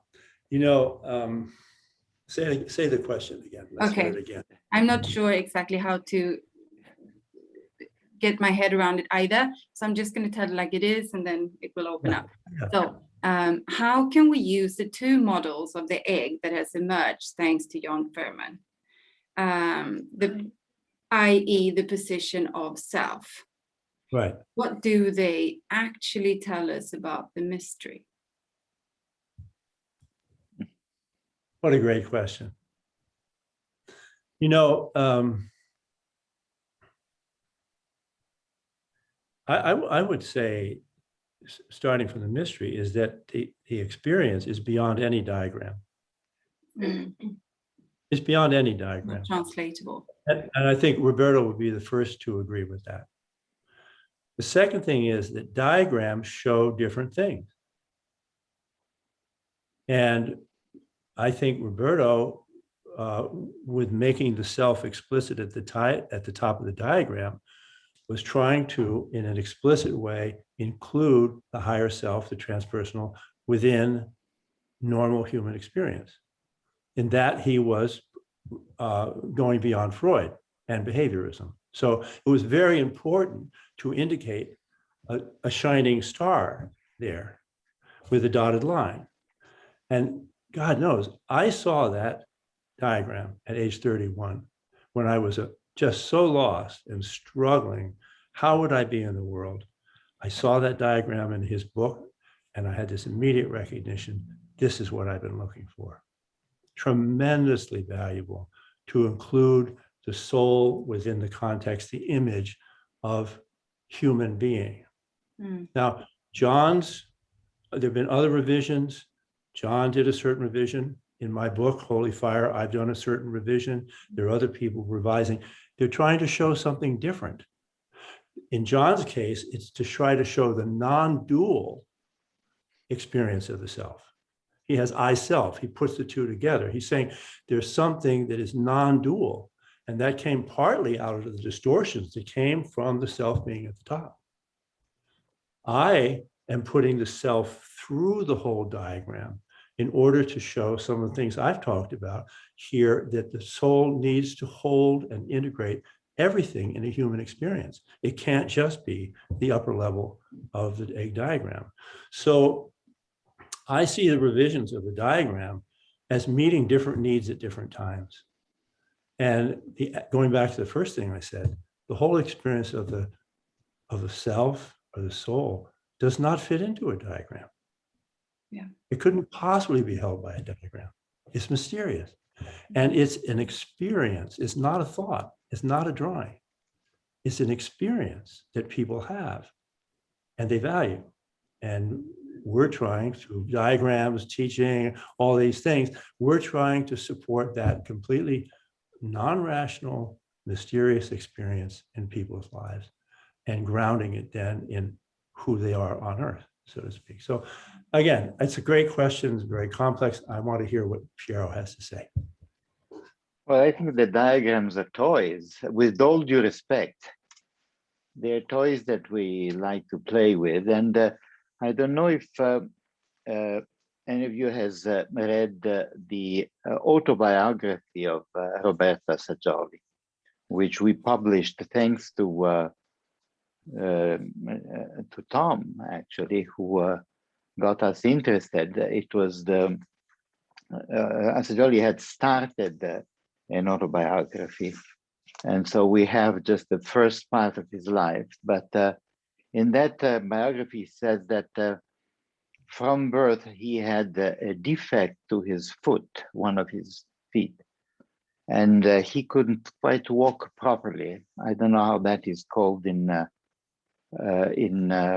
English, but anyway, his parents treated that as an obstacle to be overcome, and so they had him go up the mountains, the big hikes in the mountains. That's how he spent his a lot of time in his early life, and that's how the whole spirit of overcoming obstacles, turning obstacles into a strength, because going up the mountain, he loved it, even though it was hard work. And that's how also he got into this vertical dimension, which many, I remember John Furman was a dear friend. And I remember we were schoolmates, like with Tom also. We all went to the same school. And I remember John having a lot of doubts about this. He didn't want to put the higher self on the chair up there. And little by little that developed into a whole theory together with Angela Furman, his wife, and books about that. I think they're two different metaphors, and they're both valid. Metaphors hint at the ineffable. They sort of give you a glimpse, but we shouldn't mistake the finger pointing to the moon for the moon. Yeah, that's a good answer. A little bit like having a map without directions, but it still points at something, but it's not a roadmap per se. Yeah. Okay, wonderful. I was going to just say, while you're looking for the next question, yes, to all the people out there, I'm just missing seeing you. But this is the limitation of this. But I want you to know that I know you're there, and I'm very glad you're there. And so I did see Uta before we went off, and I know some of you. And in any case, I'm just glad we're doing this together. And Piero, I am really enjoying this time with you. Yes, I agree with what you just said. It's better to see your face than just a white and black shape on the screen. I love your faces, the ones I know and the ones I don't know. Linda shared a lovely quote that brings a question to my mind. That is, she says, in some ways, we don't need leadership, we need mothership. And then that makes me think of, so how do we descend and reconnect to Mother Earth within ourselves? We can obviously use nature, but what are your thoughts about reconnecting, descending, and having Mother Earth or mothership as our leadership? Well, to an Italian, mothership may sound in different ways. It may sound wonderful, but a bit threatening also. But I think it was meant in the wonderful term that it implies, as a finding again of the feminine dimension that we have lost. A dimension that belongs to men and women alike. Yeah, that's how I would respond too, is that I think one thing is what Piero was talking about, actually being more in nature and more connected to nature and more connected to the earth. And again, there's so many wonderful things happening around food and agriculture and ways of living more simply and so forth and so on. But the deepest integration is, and there has been an imbalance here between the masculine and the feminine within each psyche, so that a leader is somebody, man or woman, in whom a true leader is a man or woman who has integrated those two dimensions within themselves. They are a leader that can be trusted and followed or worked with, or whatever is appropriate. So I think that the ultimate integration is an inner integration, which shifts our relationship to the planet and to everybody else also. Mm. Yeah. Also a type of transpersonal leadership then, in a sense. Yeah. Okay, so we have another, the question about the diagram connected, or the egg connected to John's work. The person who wrote the question answered that he thought it was a Svante. It was a very beautiful answer, and mystery cannot be held by a diagram, but certainly inspired us. Thank you. So I just wanted to feed that back to you.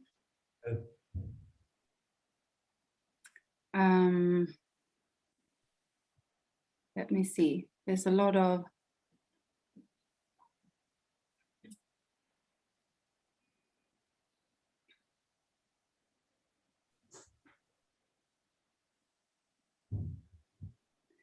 here.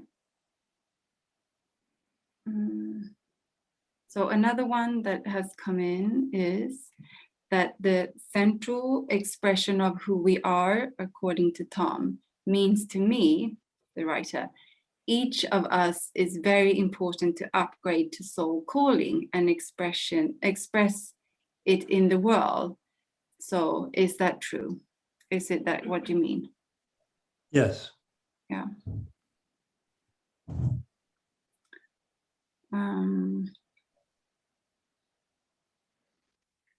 I would also say that a calling is completely particular to the person. So often there are people who, they're sort of group callings, and political activists are somewhat, sometimes say, this is the best thing to do. So come join us, this is the best thing to do. Everything else is just a waste of time. And I think people who are called in ways that are very particular need to be brave and courageous to stay with the calling that really is genuine to their own soul, and not be drawn off into some collective thing. No matter, I mean, it's incredibly important, yes, but in terms of connecting to the soul, there has to be a uniqueness, a particularity to how that soul expresses on earth, and to have the patience to find that. Yeah.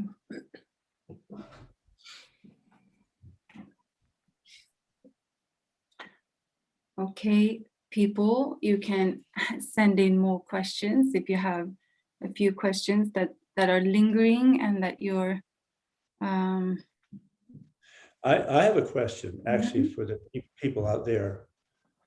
What about this conversation between Piero and me? How is it touching you? What is it stirring in you? I think we both would like to know, here we are in our little boxes, we can't see you. What is being stirred by the two of us talking? So it wouldn't have to be a necessarily question for us. It could be someone saying this, whatever they would want to say. I'd be interested to know. One thing that came up now is, can a calling change during your life?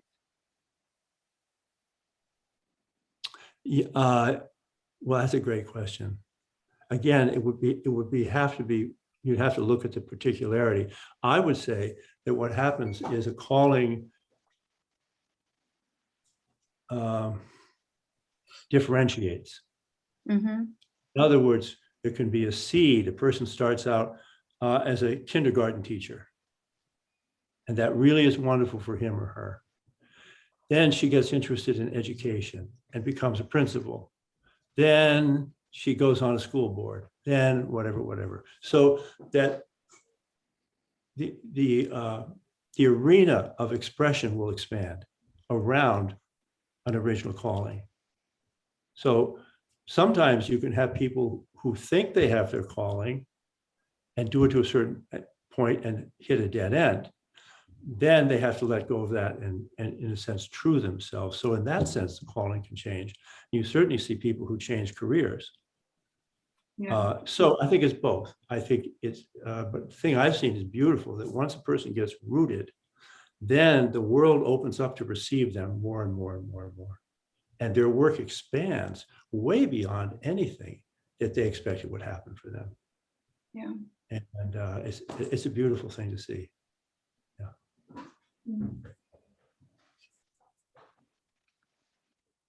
I think that a calling, in a way you can say it's always the same, but the form may change, and some lucky people hear that call very distinctly, very clearly, and just go on from there, and that's it.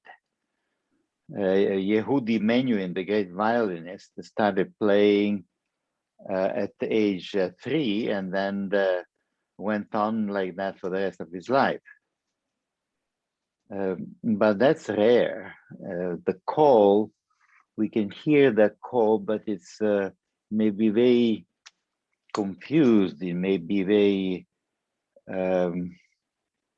faint. There may be different factors which go very much against that calling, and sometimes the factors are the parents themselves that will stop a child from listening to the call. Mm-hmm. Mm-hmm. Yeah. That would obviously grow an array of subpersonalities and other ways of trying to get the energy out, but then not finding the way really, as the clear channel's been somewhat. One thing that I miss, that I hope somebody develops in psychosynthesis, is vocational guidance in psychosynthesis. I know that a few people have done that, but I think so much can be developed, because the tests that you do in school cannot tell the whole story. And when young people choose what they're going to become for the rest of their lives, they need assistance and enlightened assistance. Mm-hmm. Yeah. To answer your question, Tom, the answers that has come in, so to speak, is that people absolutely love the conversation. Please, can we have more of these hosted moving forward? Love to you both. Love to you all. Thank you. Answer to Tom's question. It's lovely to hear the soft way that you communicate with each other, supporting and adding to the other. Thank you. Most valuable. I feel very inspired. It's great to listen to the both of you, from Isabel.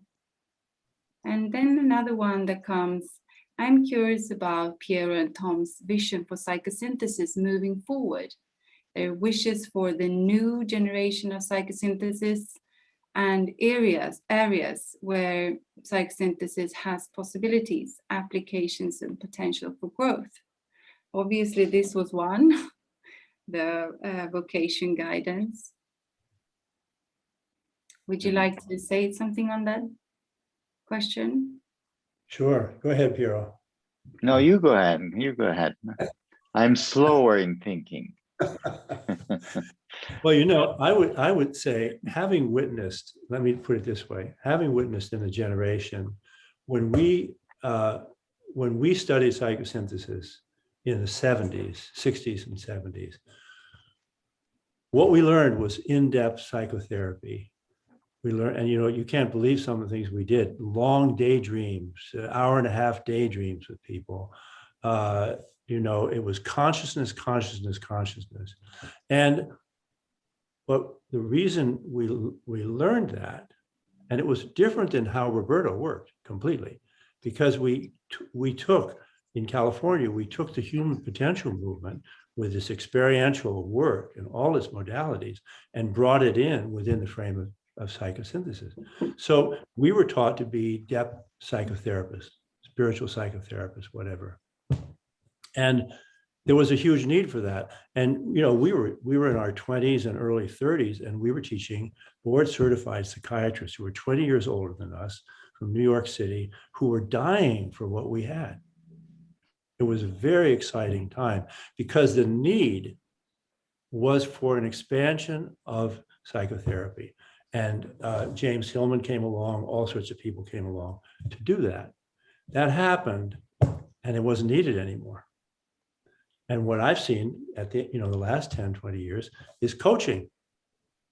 And people are now being trained to be coaches, which is very different than being a depth psychotherapist.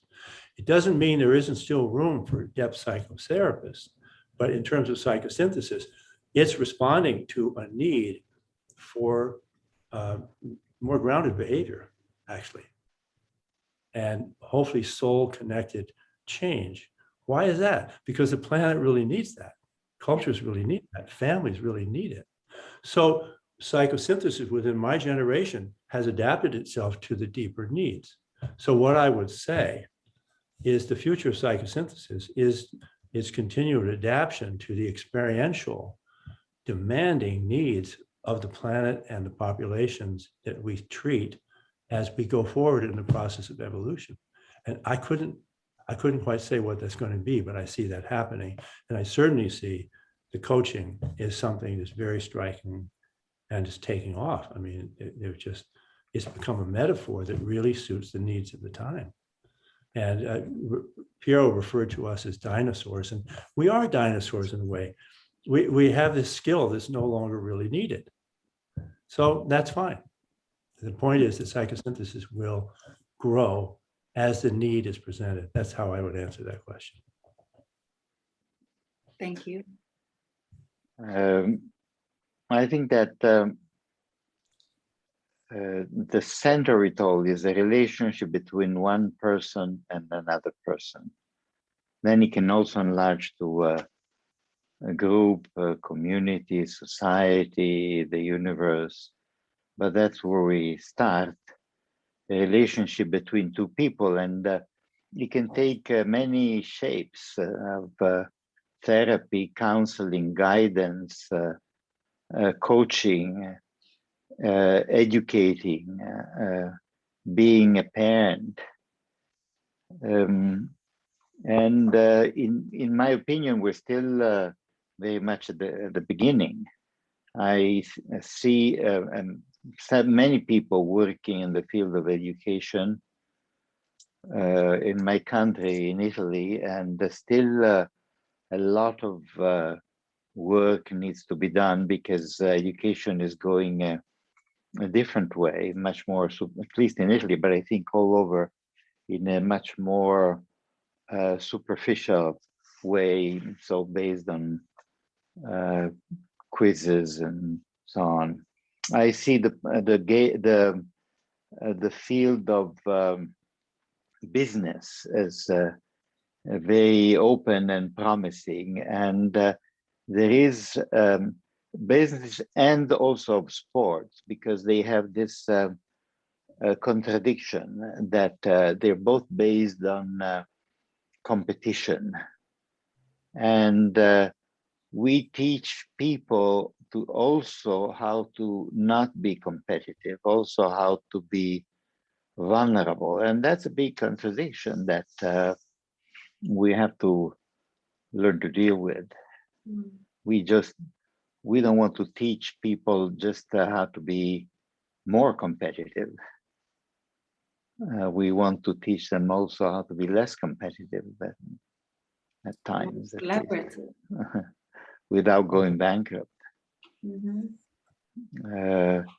The specific field of vocational guidance is a big one, and relationship with nature.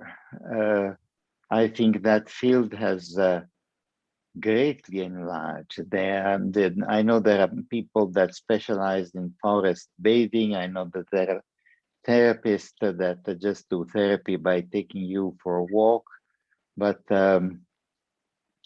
it's a big field that can and needs to be expanded.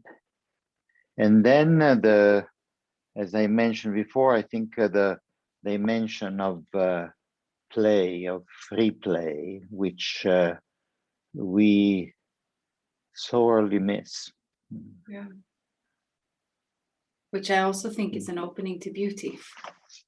It is. They're all transpersonal qualities. Mm-hmm. Play is spiritual. Yeah. Isn't it? Let's see. I think we have. I can give you a few more answers from your question, and so.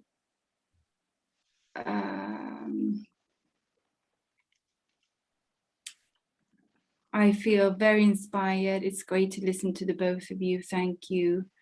And then thank you, Tom and Piero. Your conversation gives me much confirmation of, on what I myself teach and have experienced on my journey. We need to find the answers within, and it is an experience to understand. It is an experience to understand the mystery within oneself. And also it's stirring the depth of my soul. It's answering the way psychosynthesis needs to go in the future. And that feels like my own way to go.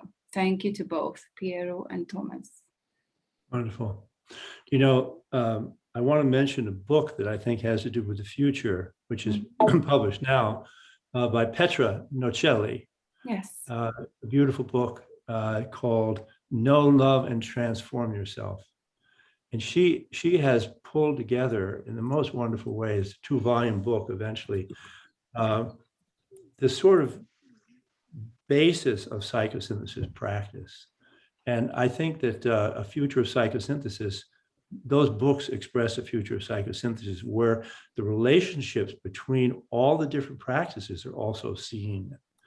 The different specializations, the different orientations, and even maybe the different theoretical orientations. We were talking about the egg diagram. And her book is really a very comprehensive and beautiful gift at this particular time when we're asking these questions. So I wanted to speak to her book. The first volume is published and the second one is on its way. And it's also international. She has people contributing from many different countries. Petra, I think I've seen you in here, haven't I? Yeah, she is there. I saw her too.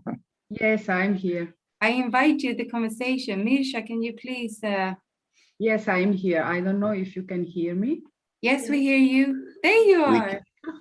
There she Bye. is. Ciao, Petra. Ciao. Hello, everyone. Thank you so Hello. much, Tom, for Oh, you're this. welcome. A wonderful book. Thank you. Well, Thank you. after reading Petra's book, you cannot say anymore, oh, we don't have enough techniques, we don't have enough exercises. But as you said before, first comes relationship. There's no technique, method, or exercise if you don't have a good connection. Yeah. This is the, how can you say my English, what hold together everything. Yeah. This is most important. Yeah. This is the first chapter before presenting all techniques. Yeah. Wonderful. So would you, Petra, like to close with a final question or something that's been on your mind during the conversation? Oh my God. I was enjoying so much the Feel the pressure. conversation, and I was agreeing so much with what Piero and Tom said about this descendance and transcendence. Yeah. This identification, and for me the dotted line that comes down is synthesis. Yeah. This identification and synthesis. And I was enjoying so much the quote from Piero about the finger and the moon. Yes. I don't believe in diagrams, not so much. So I think we can, if we disidentify from diagrams, we can use both to treat for, to underline different aspects of the experience. And I think we can keep in mind all the different representation. They are not for me. They are not, I have to choose this or that, but to understand what the author want to say with this diagram.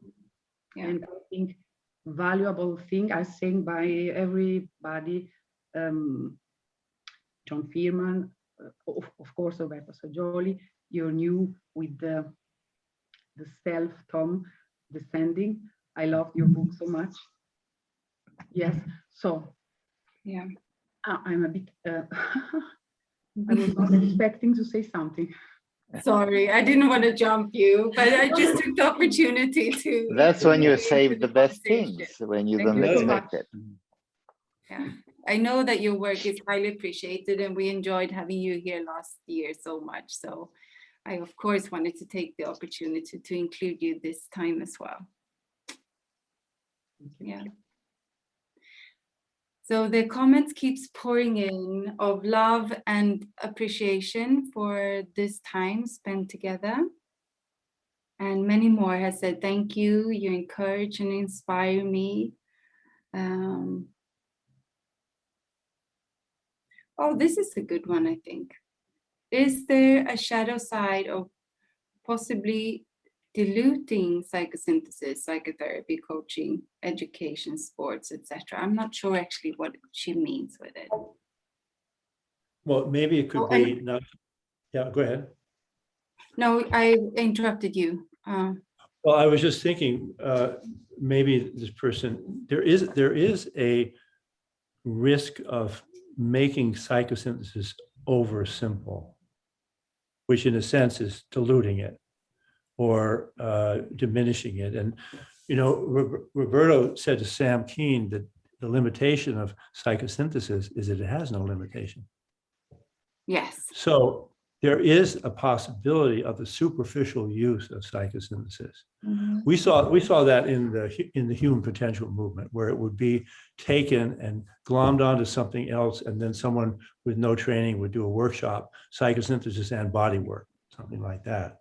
So there is the danger of, so to speak, dilution, and that's true of anything. You know, that's anything. That goes for everything. Anything can be degraded. Yeah. Yeah. So I would say my response, with the best way to avoid that dilution or that shadow side or whatever, is to really do the best possible job with the work you're doing. Embrace the complexity, embrace the unknown, embrace the beauty, have humility in the face of the work. I remember Piero in the introduction to my book, he said, the work of psychotherapy is sacred work. Mm. Accept that you're doing sacred work and bring your highest intentions and integrity to it, and don't settle for less. That's the way to, I think, deal with so-called the shadow or the dilution of psychosynthesis. And you know, it has no limitation, so it really can't be diluted. True.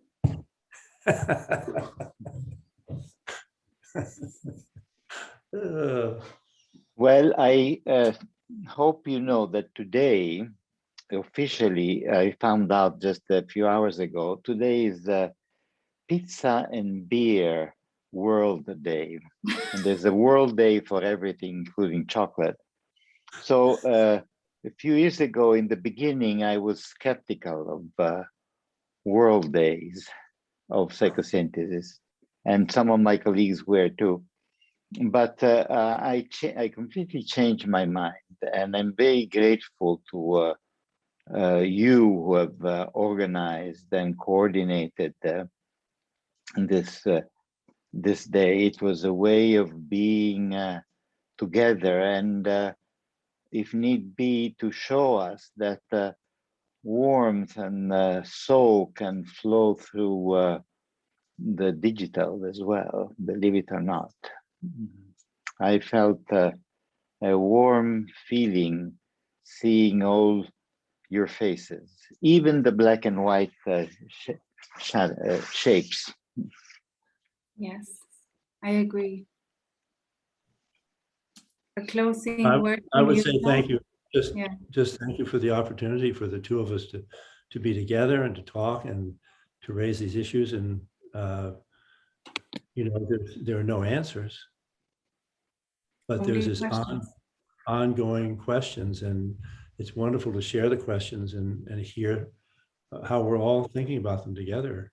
And I think the other thing, I think I may have said this before, but I was thinking it this morning, is as opposed to celebrating leaders and heroes and so forth, which our cultures have done in different ways, I think that there's something emerging now where really a coherent community is a very powerful force on the face of the planet. And how can we build those communities? In the Black community, they call it the beloved community. They're building it all the time, all the time. How can we build the beloved community within psychosynthesis? It means letting go of petty differences. It means letting go of the competition. It means really embracing a larger context that we all exist in and suffer in, but also can have joy in. So an event like today is an experience of, that building. Yeah. And I'm just very grateful to be part of that building. Yeah. You have started something big 5 years ago. Yes. And so again, we're coming to a close. And so again, from my heart to all of yours, a big, big thank you. And I just like to offer two things at the end. One, what you said, Tom, in our talk before this, for all of you to really stay with the emotions, the feelings, the field, the experience that you've had during this time together, and to really allow yourself to be held by this community, and to stay connected in whatever way works for you. And also, we will have an opportunity to go back into groups, coffee groups, and chat with each other about what has been said, experienced, and done here today, if you choose to. We all feel like a huge gratitude for coming together, and I scrolled through all 6 pages of wonderful faces and smiling faces, and yeah, it feels fantastic. So I know from all of the associations who've been involved here tonight, we are super grateful and happy to have you all here and to allow us to host this for you. Yes, indeed. Mhm. Suzanne, you Yes. did a wonderful job. Thank You you. did a wonderful, wonderful job of being the hostess and the moderator and the manager of the questions and everything. So thank you for that. It was wonderful. Thank you. Thank you, I Tom. felt very well held and prepared by the meditation of Anne-Marie. And I love the warm presentation of Michael, and very promising. We have to hear it again. It seems already so far in time because we went through so many spaces, but Yeah. many good things were said. Yeah, for sure. I will listen back to it too, because there was a lot of nice, wonderful information. And yeah. So with that said, I would like again, unless Piero or Tom, you have something more you would like to close with? Oh, just only to say thank you. Yeah. All Thank of you. you. And in looking, I can see more people that I know. Christina Broda, I haven't seen you for years. It's so wonderful to see you. Could you put it back, Petra? I worked a lot in Europe in the 90s and into the aughts, and I worked in Holland and Germany and Sweden and Norway and Germany. I said Germany. Yeah. So I'm just Kay Conroy. We've never met, but we've corresponded. There you are in Ireland. So it's wonderful. I'm in the United States, but I feel very, very, very kindred to all of you, and I love being part of this. It's just a great gift to me. Thank you. Thank you. Thank you. Thank you. Okay, So- Tom, but that doesn't excuse you and Anne from coming to Italy anyway. These meetings are wonderful, but you promised, remember. Okay. And now you got 127 witnesses to that one. Okay, so Misha, could you please put us back to gallery view? And for us who says hello, goodbye for the time being, although we're still connected in spirit and in the outer space. So then we'll say our goodbyes and we can wave to each other. And for those who wants to go into coffee rooms, we can just go into coffee rooms and you will be kind of guided out randomly. So with that said, this part is over. And you who wants to stay, you stay. And you who wants to go into coffee rooms, you go into coffee rooms. Much love to all of you.